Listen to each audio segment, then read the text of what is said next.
We're here at the middle pool at Baitrunner in Staffordshire. Now, this is a typical small water syndrome on a complex of lakes. Other lakes are quite large in size. This is probably, the bowl I'm fishing here is probably about 5-6 acres. And I think we've all been in the position where you'll turn up to a lake that size, or you've moved into a snaggy little bay, or whatever situation it might be, and you feel like you're a bit overgunned with the tackle that you've got. Most people, and me included in the past, tend to have one setup that does everything, whether it be easy, 3.5 test curves, 3 1/4. Now in a fishing situation like this, I feel that I would be a bit overgunned, but I would have to get by. So what I've done now is I've got another setup for shorter range fishing, up to probably 90 to 100 yards. And for that, I've got some 2 3/4 pound rods and some of the new Shimano 10,000 X Aero Baitrunners. Now, I'll talk a bit through the rod afterwards. I'm just going to really focus on the reel side of things to begin with. Now, as you can see, they look absolutely amazing. Very classical Shimano design. There's 3 models in the range. You've got a 6,000, an 8,000 and a 10. The 6,000, we've kept the time old classic, the twin handle system. Very, very well balanced setup for the smaller commercials, which can cross over into the specimen market. The 8,000 and the 10, as you can see, is this gone back to the old school where it's a single handle on the reel. So extra cranking, much more feel when you're playing a fish. And I do like that style, to be honest, because it's what I started carp fishing with. So that is the first issue. You've still got the same lovely silky smooth clutch on the back. That is obviously the adjuster for the Baitrunner.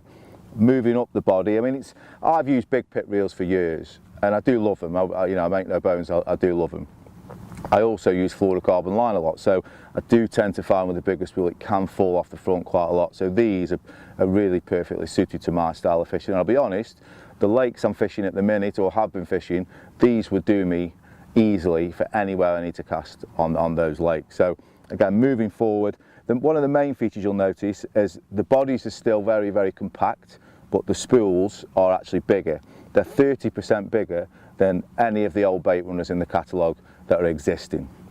And what that aids, it aids better casting, sort of bigger line capacity. The line will come off the spool a lot easier, and it also makes it very, very well balanced when you're playing a fish. And it just feels really, really comfortable to use. Because I've used big pits for so long, it's actually a joy to use these Baitrunners.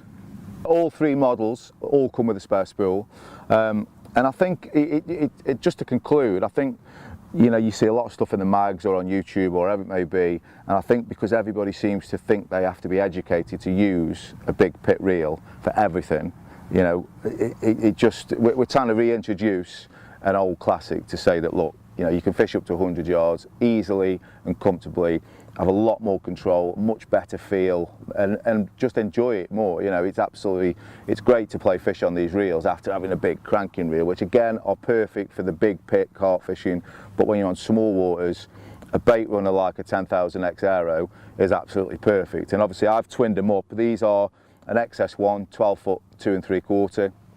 I'd even go down to like an 11 or a 10 foot rod that we do in the range on a water like this. They're all really well suited. It's a very well balanced setup with the XS1s, very minimalistic finish, lovely gunmetal carbon reel seats, full Japanese shrink, and they're absolutely a joy to play fish on. And I think over the years, we've all got into 3.5, 3 3/4 pound test curves, which are fine. They do certainly have their place, but when you play a carp, even if it's small, 8, 9, 10 pound on a 2 3/4 rod with a Baitrunner, it just suddenly takes you back to how things used to be and how much fun that used to be. So it's a very well balanced setup, and it's certainly one that I'm going to really try and focus on using a lot more in my fishing.